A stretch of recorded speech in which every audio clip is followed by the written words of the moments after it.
ఏంటి చందమామనే చూస్తున్నావు? చందమామ చాలా బాగుంది కదా.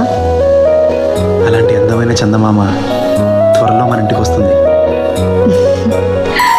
చిన్ని చిన్ని చందమామే కళ్ళ ముందు చిందులేసే, బుజ్జి బుజ్జి బుట్ట బొమ్మే వేలు పట్టి అడుగులేసే, నీలేత పానం చుట్టూ నా పంచ ప్రాణాలన్నీ మువ్వల్ల మోగేనులే.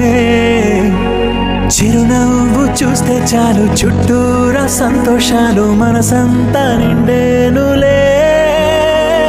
అమ్మా అమ్మా అమ్మడి గుమ్మా గుమ్మా గుమ్మడి, అమ్మా నాన్న సందడి నీలోనేగా ఉన్నది. అమ్మా అమ్మా అమ్మడి ముద్దు గుమ్మా గుమ్మా గుమ్మడి, అమ్మా నాన్న సందడి